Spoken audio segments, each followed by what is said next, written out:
Today's going to be a little bit different. I'm just going to add an extra element to the tutorial that you hopes you might enjoy. Also, I don't think you guys are lucky because the previous two classes had significant issues with the setup. For some reason, this whole setup is spoiled. The entire projector was blue for 20 minutes at 9 AM, and I had to get some emergency tech services to solve that. And then there are other things. Anyway, so you're lucky. Don't jinx it. It still looks like it's fine now. So let's just try and make it work well we can. So, okay. Anyway, the thing that's different for today is that please, if you have your laptop or phone, just have that ready. Do you have one? Okay, good. Just grab your phone and laptop. What we're going to do today is that I'm going to change a long-running thing that I have, which I used to ask sort of linearly questions in my class. I realized the problem is that the class size is too large. Like, physically, the class is too large. So it's hard to sort of ask people questions. So we're going to do a polling thing. So please go to this website, polldb.com/3. This is my personal link. And we're going to basically do some sort of polling. Right? And the reason we're doing this is not so that I can give you questions and you can answer. It's more like I wanted to be able to judge your performance relative to your peers, and I forced it so that the usernames are all completely random. So I cannot track anyone's performance anywhere. Right? So you can just try to answer some of the questions I'll put up there, see how well you do relative to your peers, and see if it works out for you. Yeah. So I tried it in the previous two classes, they seem to like it, so I hope you will also like this thing. Please go to this website, polldb.com/3, and as questions come up, you can just hit a button and you can answer them. So I find this it's just a bit easier than trying to just ask questions one by one, which is just very good. Okay, any confusion about using this, please go to this link. It should be fairly straightforward. You should see nothing of use now. Right, that's the whole. You don't see a question now, right? If you see a question now, I screwed up. Will these interactive questions include addition to the class? Ah, damn. That's the last question. Okay, honestly, so far it's been 100%, so please don't break my streak. But so be it. I'm just gonna unactivate this. You saw your answer already, okay? Thank you. Sure, I'll take it. See, I jinxed it. I said I was gonna go fine, and now I have to solve it in my 4th class. Okay, never mind. That's fine. Okay, so let's get started. Just to get practice with this, here's a YouTube speed multiplier for my voice that you can apply. Right? So you can either multiply 0.5x all the way to 1.5x depending on what kind of psychopath you are. So if you're a psychopath, probably 1.5x is supposed to be. It makes sense. But please, just let me know. Please put your poll results in here, and I will adjust my frequency accordingly.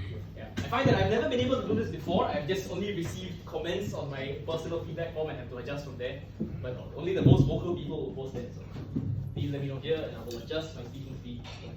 Let's do this first, and then we can move on. It's just a test so that you can get used to this system. Let's see how many people do we have. 55-ish. Hey, wait for about 15-ish. Yeah, let's do that. Let's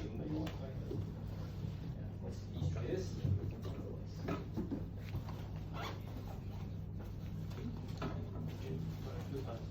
Okay, anyway, anyone having issues with this? All good? Okay, if not, I'm just going to show this, and later you can try answering it as well. It's worth it if you answer it anyway. This one not so much. Okay, interesting. 0.5. Yeah, fair enough. For some reason, my first class, 9 AM, they said everyone's all good, which makes no sense. I think they're just trying to make me feel good. So, okay, fair enough. 0.75x will attempt that speed multiplying. So, if you're new, just go to this link, polldb.com/3. You can answer the questions as we come up.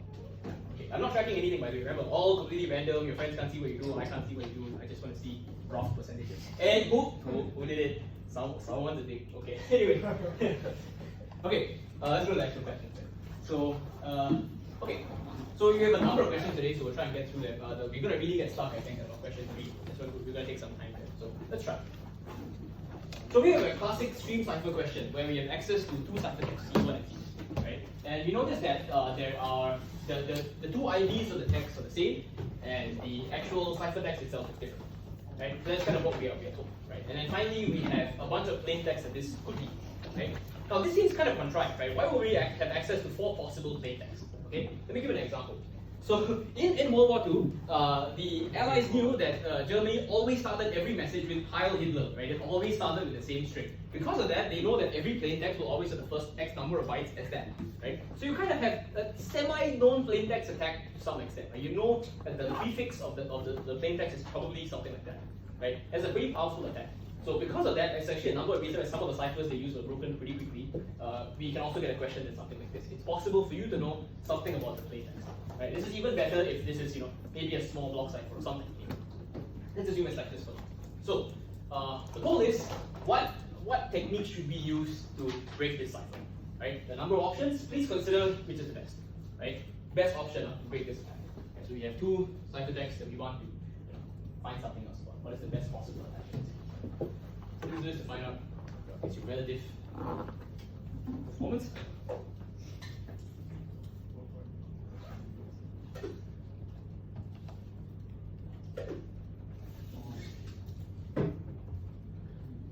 We have about 50-ish feet.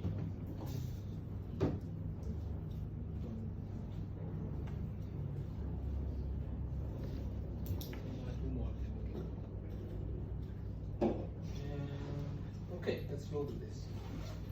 Okay, I think most of you get the right idea here, right? Now, a brute force attack is fairly possible, right? It's within the realm of possibility.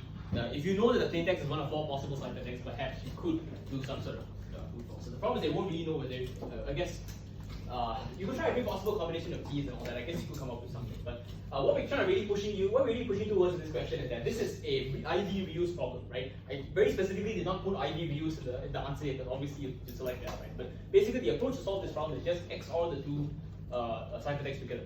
And of course the problem is that if you reuse an IV in a stream cipher like this, if you XOR 2 ciphertexts together, you will get an XOR of the 2 plaintexts, right? And okay, so we're not done yet, right? We know some information at this point, right? This is what we know.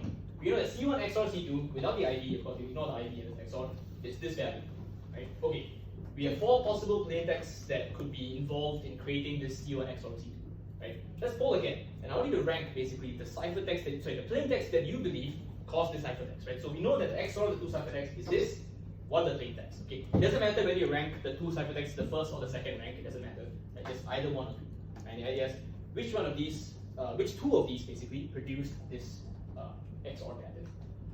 Okay, now we're reading. This one takes a bit longer to enter the answer for, so please take time. If you want another hint, if you have C1 XOR C2, that is basically equivalent to the 2 plaintexts XOR together, right? And that is the principle behind this question. Please try that.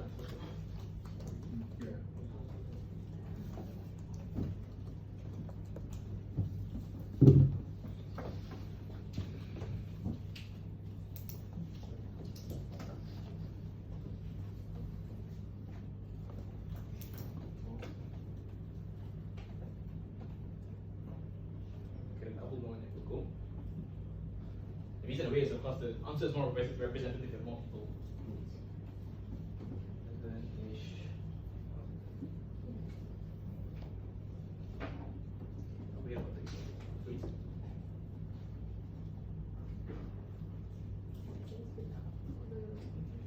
Yes, remember, I don't really care what you answer as long as you know that you answered correctly / wrongly. Okay, I'm going to press show answer and we'll see.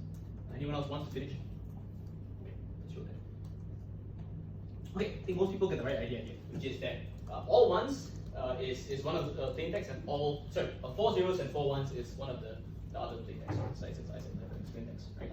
And how can you know this information? So let's have a look at C1 XOR C2, right? So we know that there are 4 ones and 4 zeros in this XOR value, right? Which means P1 XOR P2 is has all this, right? And the English understanding of what this means, right, is that if I see 4 ones as an output of an XOR, it means that the values that went in are different, right? So what this really means is that the first 4 values are different of 2 plaintexts, and the last 4 values are the same, right? And what that means is that you have to find 2 plaintexts where the first 4 values are different, and the last 4 values are the same. And the only 2 that match this are P2 and P3. It's kind of the whole idea behind the plaintext-based attack. So it's not just that this attack works for images or something, right? It also works in the case where you have text and you have some amount of known plaintext and you want to just narrow down the suspects. Yeah, so that's how this attack works. Any questions about this? Okay, if you just joined poltv.com/free, that's how you get it. Okay, let's talk about meet in the middle attack, right? Remember, this is different from man in the middle, which is why I put meet ITM, right? MITM is very generally used as man in the middle, so this is a little bit confusing, but those 2 attacks are very different. Right? So okay, meet in the middle. So I'm going to ask one first, and then I'll explain the attack, right? So just see what your pre-understanding is before we look at it. So what I'm asking here is, which one of these constraints does not cause the attack to become useless? Okay. If you remove the double negative, what I mean is that which one of these restrictions is okay if I want to use a meet in the middle attack, right? So if I apply one of these restrictions, the attack still works, right? That's what I'm asking. Which one of these things is okay for a meet in the middle attack? Yeah. Please look at them and decide. Okay, so what I'm saying is, of course, the rest of them are deal breakers. If I use them, the attack just falls apart. It's completely useless attack. It just doesn't. Right? But one of this is not a deal breaker. Which one is it? So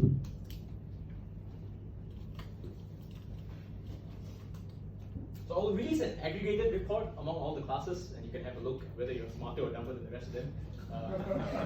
If that's what you look at. But honestly, I don't consider smarter or dumber. It really is just a matter of, did you understand it on that point? Which is why I'm not asking questions anymore. Because if you didn't know and I asked you a question and say, hey, answer the question, you'd be like, you can't figure it out in 10 seconds anyway. That's how crypto works. So, okay, just want to sort of let you get a rough understanding of where you stand. So, okay.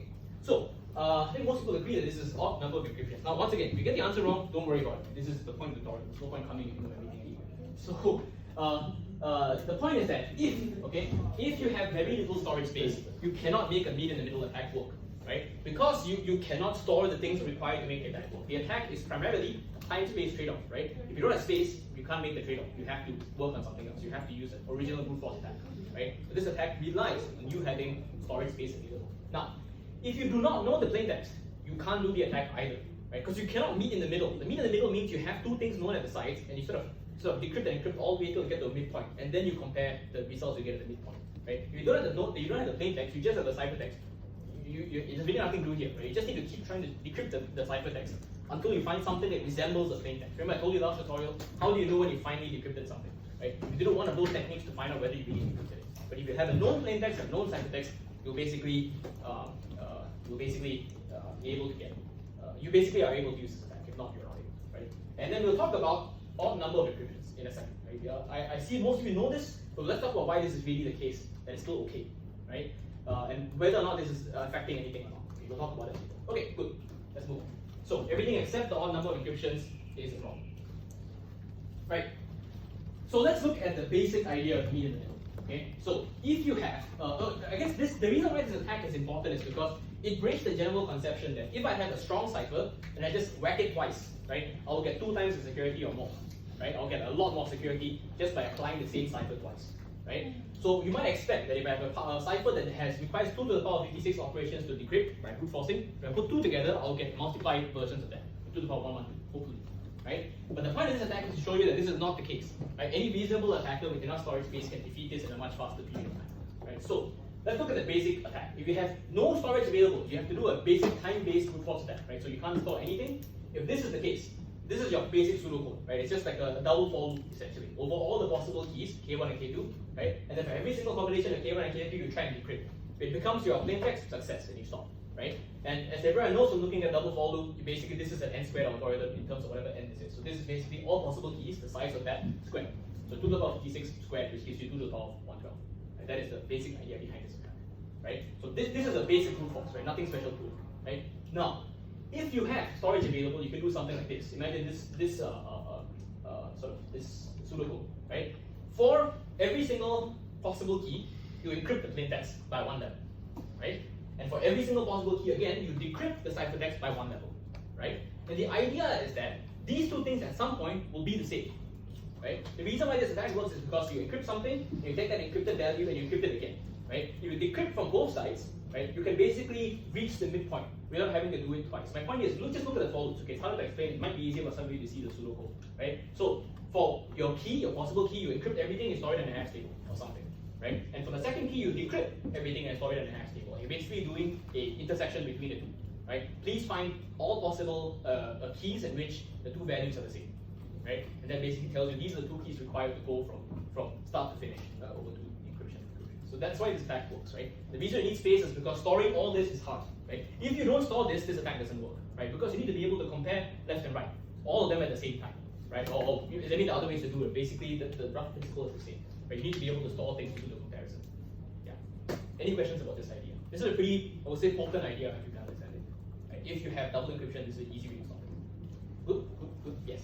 How do you know that it's not really encrypted? So I guess this is a security or obscurity question, right? So if you have a system, most of the time you will release to people what your encryption algorithm is, right? Because your customer wants to know, how are you encrypting my data? You're like, oh, we use elliptic curve cryptography with DES or something, whatever, right? Whatever combination of things might be, right? So most of the time, the thing you're using is not secret. Yeah, there are definitely alternatives. There's Telegram, which I think has its own proprietary encryption, which breaks the first rule, which is don't rule your own crypto. But they're mathematicians, maybe it's okay, right? So yes, but that's a very good question. How do you know? Most of the time, it's not secret what your encryption is. It's just whether you can break the algorithm or not. Good one. Any other question? That's good. Solid? Okay. So now we sort of step it up a notch. Instead of having two encryptions, we do 4. Right? Your boss is like, okay, if 2 is not enough, we'll just whack more. Okay? And maybe, I'll give you a raise, right? Just make it work. Right? Okay, sure. Right? If you think that's not reasonable, it's gonna happen sometime in life.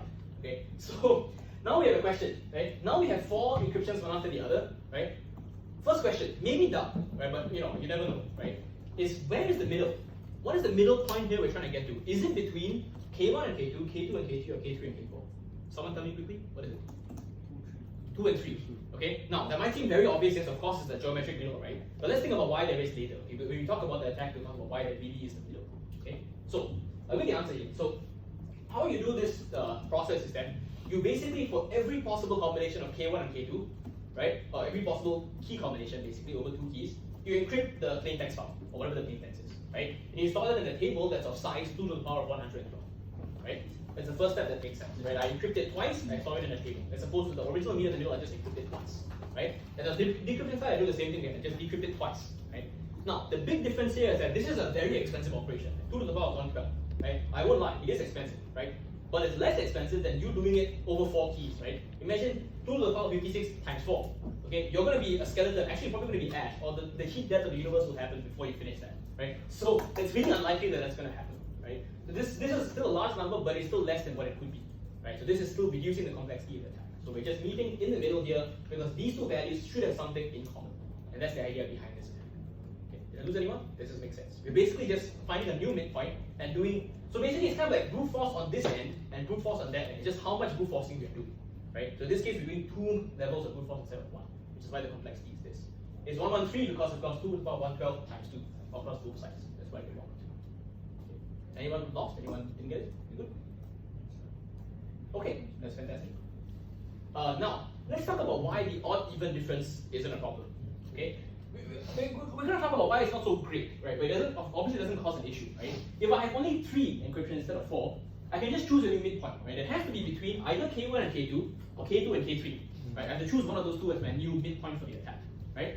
But the problem with that is that means I still have an unbalanced number of operations to do. I still have to encrypt twice either here, or to decrypt twice on this side, because K2 and K3, right? So at the end of the day, the number of operations is still 2 to the power of 112 plus 2 to the power of 56, right? If you look at that calculation, you try it in your computer, log base 2 of 2 to the power of 112 plus 2 to the power of 56, it still comes out to 2 to the power of 112, right? The power doesn't change significantly at all, right? So this basically doesn't reduce your complexity of the attack by any significant number, right? You don't get 130, you still get 112. Right? So my point here is being that you really have not changed the complexity that much by removing 1 level of encryption, as long as it's odd versus even. Right? Because you still need to do a lot on one side, and then a lot of encryption on this side vastly outweighs the less you have to do on this side. That's kind of the principle behind this odd versus even attack. So basically, you're not getting your maximum cryptographic bang for buck, let's say, if you do this. But does it stop the attack from happening? No. You can still do it. Right? Just that it's still about as expensive by a factor of 2 were you to have 4 encryptions otherwise. So that's why odd even doesn't make a difference. Okay. Anyone lost? Good? Good. Okay. That's why odd even is okay. Okay, this is where I earn my salary. So this is the padding oracle attack, right? So the issue with this attack is that I cannot explain it to you in one go today. Right? I would love to usually explain stuff in my lecture again and again, but I cannot do this one because it's so complex. So I will give you 2 or 3 separate resources that will help you learn it in the best way that you can learn it. So I have I have a simulation, I have a video, and then I have just a few images that you can look at. So before I give you those resources, I want to check your pre-understanding of the padding oracle. So same idea as the before for the mean in the middle. Okay, if I have a padding oracle attack, which one of these constraints does not break the attack? Right? The attack is still okay given one of these constraints. So which constraint is it that's okay? Yeah, which one of these is an okay constraint if you have a padding oracle attack? Got it.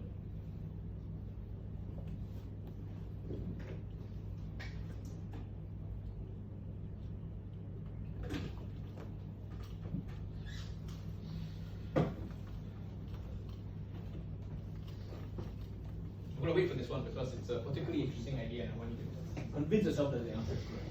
Please try answer.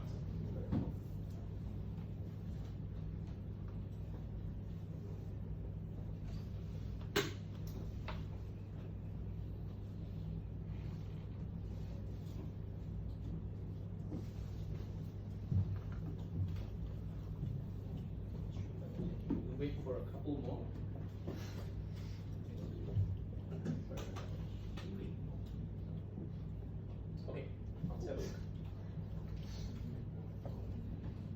Any last answers? No? Yes, no? Okay, that's it. Oh, excellent! A split result. Oh, I love that. Okay, I mean, this is a useful part of the tutorial. So, some people say that it's not a deal breaker if there's a limited number of space. There's a non deal breaker if there's you can't send modified stuff, and it's not a deal breaker if it's a stream cycle. Sorry. Okay, so let's go through this idea and think about it. Okay, now if you only have a few MB of space available on your system, right, and you run a padding oracle attack, that's fine.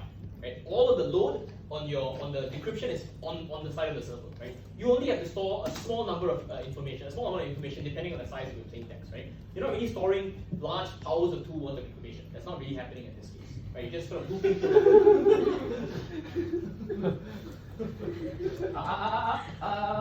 Nice freaking try. You're the only people to try this. Everyone else, has some morals now. Okay. Okay, so.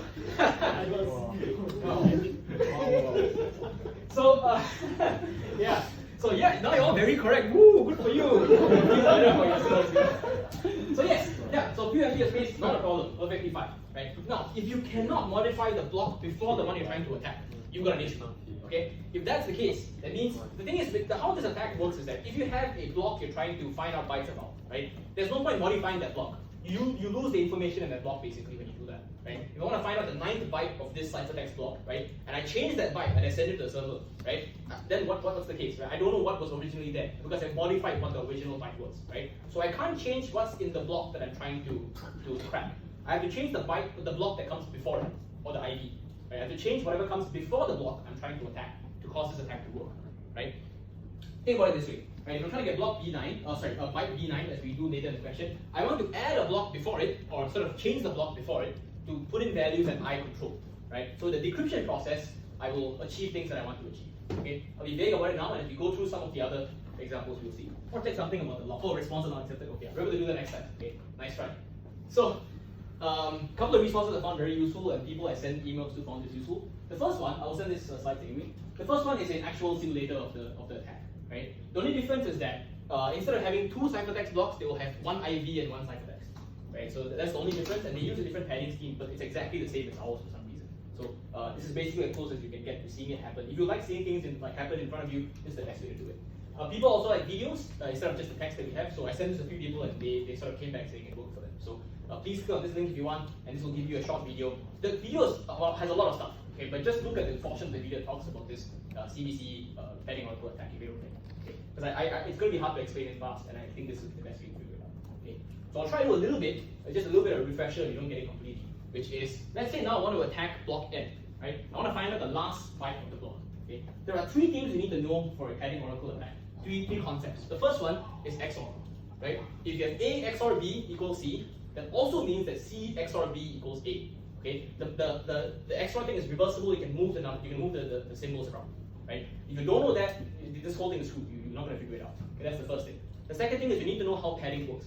Okay, the padding scheme used basically is PKS7 or whatever it is, right? So the idea is that if you pad by 1 byte, there's a 1 in front. If it's 2 bytes, there's 2, then 3, then 4, then 5, and so on and so forth. If there's no padding, everything is 0, right? That's the idea. So our concept, our idea here is we want to decrypt. We want to decrypt the target block in such a way that it has valid padding. I'll say that again. We want to take our target block, the one we're trying to find out stuff about, and decrypt it so that it has valid padding. Right? Now, imagine that I want to find out something about the plain text here. Okay? If I can somehow manipulate the previous block so that this block decrypts to 1 at the very end, right? My padding oracle will say that this is valid padding. Okay? Now I found out something about this block. Whatever change I just made, XOR with the last byte, right, has produced correct padding. So now, given the XOR rules, right, based on what I just said, if you can take this 0x01, you can XOR the known block that this was, you can find back things that you wanted to know, right? Okay, being vague now, we'll see as we go. It's a bit hard to explain. So this is one example, and this is the example of the lecture. Right, same idea. Right, if you have, let me just move my mouse a little bit. Right, if you have a bunch of things, like if you basically want to achieve, you want to get the third last byte. Right, you basically want to make everything else a padding of 3, so you can make these two a padding of 3, and then you can finally. Oh, sorry, this is T, right? Yeah. Okay, this is a bit iffy. I'll show you the one in the actual tutorial. It's a bit easier to see than this. But the idea behind the block ciphering works. The reason why it works is because of this, right? Anything to do with block N requires block N minus 1's encrypted text to go in, right? If you can modify this block, you can basically modify what comes out at the end here, right? And you want this modified thing, this thing that's decrypted to have valid padding, and then Oracle will report that idea to you. That's kind of the concept here. And the important point is that you need to know the Oracle will decrypt the text, right? It's going to decrypt the text and then tell you whether the padding is correct or not. The Oracle has the key used to encrypt it. Okay, that's the concept of the padding Oracle in the first place. Okay, let's start going to the question, right? Okay, so we have a 16-byte plain text. It looks like this. Okay, we don't know B1 to B9. We know everything after it. Okay, we have this 16-byte block, and we know that basically based on how AES works, that the block size is 16 bytes. Okay, so we want to find out what B9 is now. We know nothing. We only know the IP and we know the encrypted version of this, right? And we know that the structure of that plain text looks something like this. Okay, those are the pieces of information that we know. And we have access to the padding Oracle. Okay, how do we do this? So the idea, once again, to create a situation where the Oracle will decrypt this block, the encrypted version of this, as such, right? You'll get everything, including up to B8, and the rest of the things will be 8. Okay, now why? Why does this have to be 8? It's because if you look at, imagine now the valid text, right, is just B1 to B8. Okay, for this to be a valid last block in a cipher, right, the rest of the values have to be padding, right? And since there are 8 values here, based on the padding scheme, all of these have to be 8, 8, 8, 8, 8, 8, 8, 8, right? If they're all 8, the Oracle will say this is the correct value, right? So that's our goal. We want to decrypt the ciphertext version of this in such a way that I get all 8s back. Okay, now what's the difficulty here? Okay, I can figure out very easily how to set these bytes to 8. Okay, because these are known bytes, right? I know these bytes. If I want to make them all 8, I know how to do that. Okay, I just take these bytes, I XOR them with 8, and I'll get these values. Okay, you can reverse that process, meaning if I take these bytes and I XOR them with these values, I'll also get all 8s. Okay, convince yourself this makes sense, right? If I want to make a bunch of values all XOR with 8, I just take the values, I XOR them with 8, and I'll get this, right? And of course, the reverse works the same. So that's how XOR works, right? So I can come up with some string that I can just XOR with the original values behind here, and I'll receive 8s, which is what I want, right? The only value that I cannot do this for is B9, right? I don't know what B9 is. I don't know what to XOR with it so that I will get a value of 8. Right? I don't know what to do, right? So how we solve this is that this is where the brute force part of this attack comes in, but it's a very small brute force, right? I just need to try every possible value of B9, right? At some point, this will also XOR through the padding Oracle to 8, and then it will report to me I have good padding. Okay, so let's see what that looks like here. So basically, I receive these values here, right? I know what these values are so that I can make the back part of this ciphertext into 8s, right? So I know that, and I'm going to put a value t in B9, right? This t is going to take any value from 0 to 255. I'm going to brute force this, right? Every possible value I will try. At some point, this will decrypt to valid padding block, right? And then I know whatever I just put into t, right, XOR with 8 will give me B9. Okay, say that again. If I can get correct padding, a report of correct padding from the Oracle, at some point, right, basically at that point, I have created a value of t such that this equation is true, right? That basically I have XORed this value with 8 and I produced B9. Yeah, and that is the concept behind the padding Oracle attack, right? And because of the rules of XOR, I can just reverse this and find out what the value of B9 is supposed to be in the first place, right? But note the important point here, even if we don't get this in the moment, we're going to get this later when we read it, is that notice that C is a ciphertext block. This is the block that holds all the values that I want to decrypt, right? Or just B9 basically is inside here, right? But I'm adding a block before it, which is V. That's the block that I want to add before it, right? The whole concept is I must add something before the block I'm trying to decrypt, so otherwise I can't do anything, right? So I'm adding this block V, all zeros in the front because I don't care about them. It doesn't matter what they decrypt to. It's totally irrelevant to me. But I only want to find out what these values decrypt to, and I want them all to decrypt to 8s. And that's the idea behind this attack. Whew, okay. Anyone completely lost? If you're completely lost, okay, that's fine. You have to read, to go to the resources I showed you and work this on a paper on your own, right? If you're only slightly lost, let me know. Slightly lost, and if you have a specific question, let me know now. Then we'll answer it. Okay, that's not the case. Just remember the idea is that we want to decrypt it to valid padding. We're going to adjust things as much as possible so that we can get valid padding. The moment that we get the report, we know whatever value we just changed somehow led us to a value of correct padding, and we can use that to reverse the encryption process. Okay, good. Okay, as good as can be, I guess. All right, let's go. Okay, we're going to move past encryption, which also isn't my biggest favorite thing. Because when it comes to encryption, I just use online libraries anyway. But I mean, it's good to know because if you ever are in a situation where you have to make your own crypto, I do not know what the situation might be. Maybe you're a genius and someone hires you. Okay, if you're in my class and that happens, please write to me. Let me know you made a new algorithm. Okay, you'll have dinner or something. So besides that, we're going to look at the practical implications of choosing different security schemes, right? So let's look at a simple user ID and password scheme, okay, the most basic scheme that's out there, right? And here, your boss gives you two options. Okay, let's imagine that scenario, right? Because that's more realistic than just having two options, right? Your boss says, here are two options. I want you to implement one of them. Okay, you do it wrongly, you're fired. You're like, shit. Okay, that's not the kind of situation you want to end up in. So let's just assume now you have these two possible routes you can take. One, when you enter the user ID first, right? The system sleeps for 0.5 seconds, and then it will ask you for your password if your username is correct. Right? Other one, you enter both at the same time, and then it will check whether the both are correct. Right? Those are the two possible systems that you have here. Okay? Now what do you think? Okay, which one do you believe is worse? S1 or S2? S1, username and password separately. S2, username and password together. Okay? Think about it.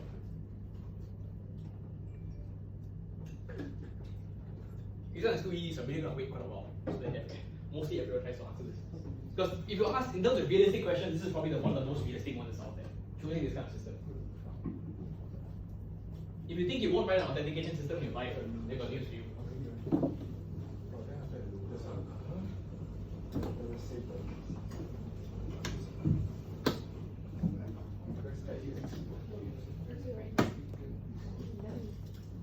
Okay, any last questions? Any last answers?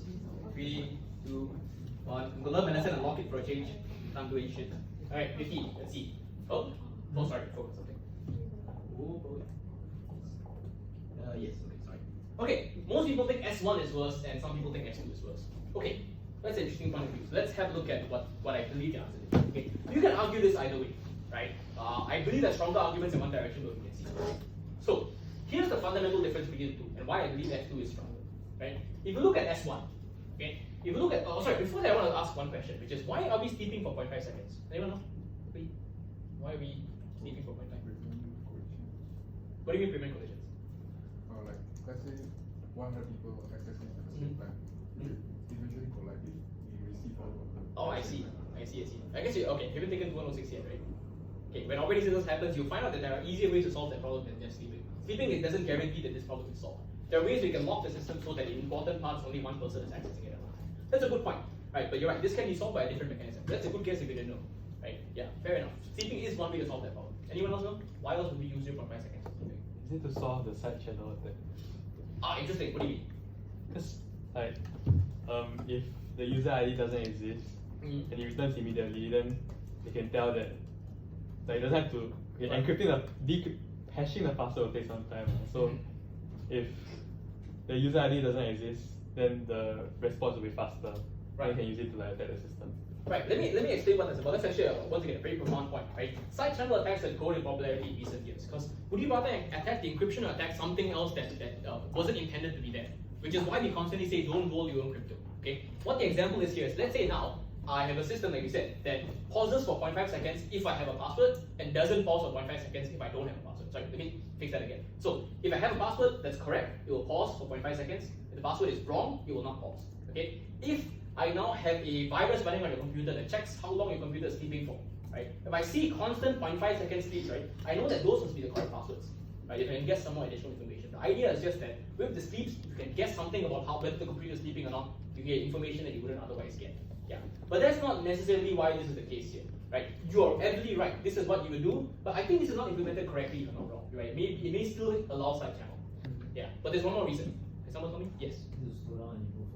It's a slow down and brute force attack. Exactly, right? If this system was very fast, okay, you will find once again when we talk about hashing in next week, right? Hashing needs to have a few properties. One of them is the hash cannot be too fast if it's a cryptographic hash, right? Why that's the case is because if it's very fast for you to hash and unhash, right? You can't unhash. It's very fast for you to hash, right? You're going to be able to break these systems very quickly. So that's why here we add an artificial delay so that it slows down your attempt to brute force the system, right? This is not enough usually, right? If you have an offline attack, this doesn't matter at all. So you have to do other things like, I mean, of course, online you still have to do more rate limiting or whatever, but basically this is not enough. Yeah, but this is a good start sort of preventing brute force attacks because a 500 millisecond delay is quite devastating if you have a very long path. Yeah, excellent. Okay, so let's go back to why the systems are different and why they matter. Right, so S1, if you enter the user ID first, okay, and then the system says no, rejected, right? What you can do is that you can guess the username, right, first without the password, entirely independently of each other. Right, so you can guess X usernames, and then once you get it correct, you're like, good, I'm fine. Right, and then you can guess Y passwords, and then you can get it as well. So Right, so the total number of guesses is x plus y. Right? If it's both together and the system doesn't tell you, it doesn't say your password is incorrect or your username is incorrect. It doesn't give you that information. If that's the case, you get x times y because both together at the same time, which is also quite devastating. Okay? Can anyone tell me about a famous system that uses S1? So famous that all of you are probably using it. Not Luminous. Luminous, right? Which email? Yeah, if you try logging into Google account, right, you will actually get this S1 system. But you have to enter a username first. If you get it wrong, you'll say, you should try it again. Right? You don't see anything with that system. So Google uses S1. Right? Because they have decided that the usability of this system, the fact that it's so nice, it overweighs any other considerations about security. Right? This is Google. Okay, they're smart, so they have a reason for doing this. Right? Most of you should not be doing this. Right? They can probably do things like rate limiting, or they know that DB is very secure. Right? So they are willing to take the benefit that comes with this system, basically, is what they're saying. Yeah. But anyway, this is a choice, this is the trade-off you're making. That's basically it. Okay, let's talk about non-password based authentication. Okay, so this is kind of popular, I would say, in a number of places. Okay, here's one example. Let's say we give you a login system that asks you about 3 things: your student ID, your date of birth, and your family name. Okay, to log in. Can anyone tell me of a famous public service in Singapore that used to use this system? Until a few years ago, a famous public service in Singapore that used to use this login system, not student ID, just something equivalent to this, no password based. Famous government system, not SingPass. Someone tried to read, no, it's not SingPass. What's not like that? What is the system? You may or may not have used this in real life depending on how old you are. Okay, that's a bit the wrong. You probably have used it. Okay, National Library. National Library used to use this. Okay, why is it okay for them to use it? Because you don't really have anything important, maybe, unless you read some really weird books, right? But we'll talk about the distinctions here because there are actually significant problems with this beyond just like privacy issues or whether you can brute force it. Okay, but what's the first? This is not a poll. What's the advantage of the system? Someone tell me. Why do you use it? What is it? Forget it. You will never forget. Yeah, you won't forget it. It's your information. Unless you have like, I don't know, you get hit by a car, in which case you pick up problems anyway, right? So yes, this is not something you're gonna forget, right? Okay, and it's convenient because the main thing is you don't have to do the bootstrapping process, right? You don't have to go through the thing with the server where they ask you to use your email, you verify your email, then you verify your password, blah blah blah. You don't have to do any of that. You already have the login details at your fingertips. Okay. But more interestingly, what are the problems here? There are at least 3 separate problems actually that you can think of. Sound like 3 separate problems actually. There are more obvious ones and a bit less obvious ones. Easy to update. Easy to update. Okay, that's the first one. Okay, not you, someone else's one. What's the second and third? Easy to update, yeah. You can find out things about them. I can make a guess. Someone's probably name is Tan. I can find out their ID somewhere. Maybe kind of brute force this, and maybe I can find out DOB somewhere else. Yes, public information. Something. By the way, anyone knows Tan Kim Lian? Famous Facebook page, always talks about crap online. Right? One of his ideas is that your NRIC should not be restricted information. Now, he's wrong a lot, but this is one of the times he was right. Right? Because what he said was that we treat NRIC like a password or like a username that should not be shared or something, right? But at the end of the day, it is public information. You enter it in plain text online in non-secure portals, and it's in lots of school lists everywhere. So yes, NRIC is still considered a thing that's not really a password. Yeah, you can't use it as a password. Okay. So what other concerns are there besides easy to find online? There are 2 slightly insidious problems. Please consider. Besides, I can find it easily online. What else? Or what other issues are there? Okay, one of them is to do with brute forcing. Okay, I'll give you that name. What's the issue? It's not that I can brute force everything. Okay, that one's obvious. Yeah, of course you can brute force everything. What's a little bit more excuse? I'm gonna wait because this is more important. Very different brute force because they also have only numbers from something to something, and then the name is only.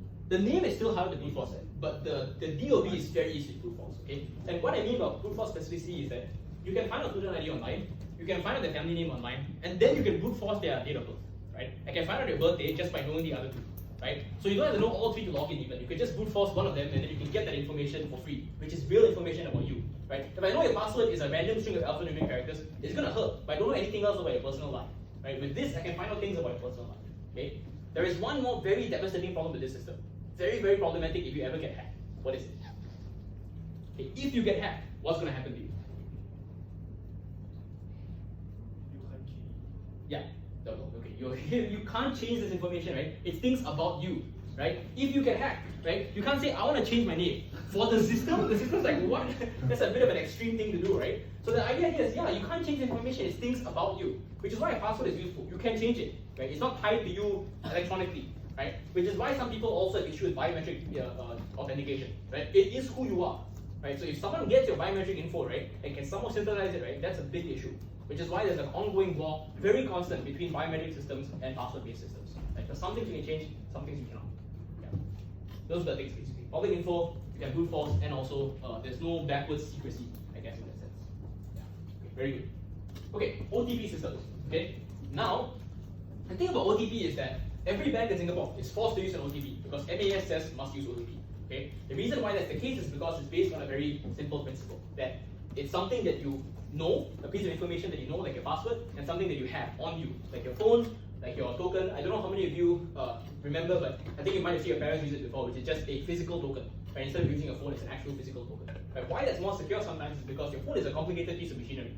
Right? I mean, it's possible that your phone can get a virus. Absolutely. Today, definitely possible. Someone told me yesterday their phone 16 GB of RAM. Like, shit, my content's less. Right? So that's the case. You can most definitely crack a phone or hack it, right? But a simple security-based token that only has one job, generate a public-private key or something, is still a little bit more secure, right? So, given that information now, let's assume now that you are a bank, okay, and you have a choice of two possible OTP systems, okay? One, you enter an OTP, okay? Sorry, the bank sends you the OTP and you just enter it, okay? That's one option, right? The second option is that you receive the amount that you're supposed to send, and the to and from transaction items, like the bank numbers, the account numbers, sorry, and then you get the OTP as well. Okay. Now, I want you to really think which of these two systems are better. Okay. I'm gonna run the poll on this. Okay. M1 is a system with OTP only. M2 is a system with OTP plus a number plus transaction account bank account numbers. Right. And of course, it depends. But you know, if you say it depends, you have to make sure you know in your head why that's the case. Right. So that's always going to be the case across for future banks. I'm going to keep adding this option from now on. Because in case you ever sort of put independent is wrong, I'm going to find something. Okay, please consider which of these systems are better or worse.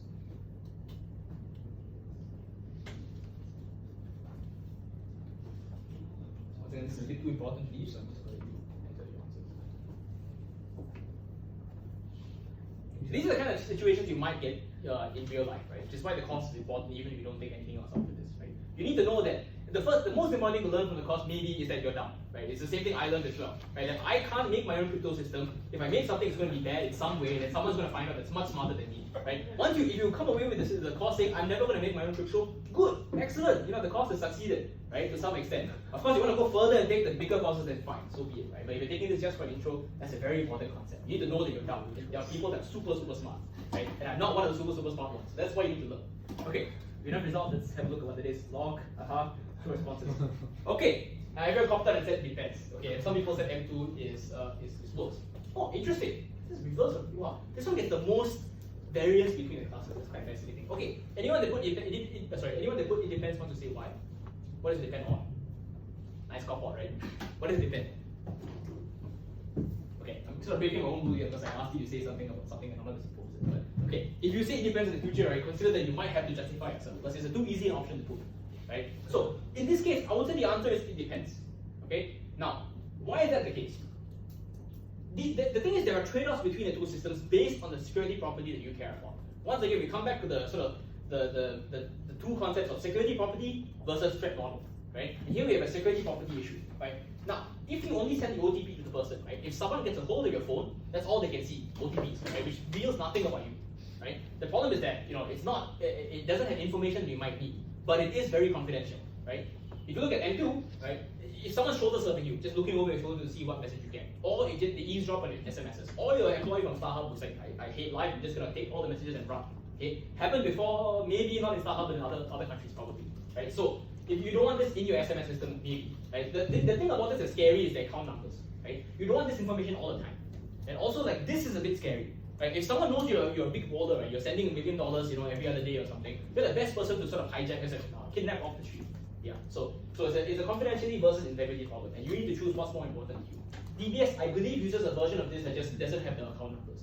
Yeah. So they decide at some level that it's more important for you to not have this. Yeah. So I'm trying to think whether there's an easier way, like you remove some of the numbers from this, but I think there's no way. You have to choose between one of the two. If you're smarter, think of something else. Right? So be it.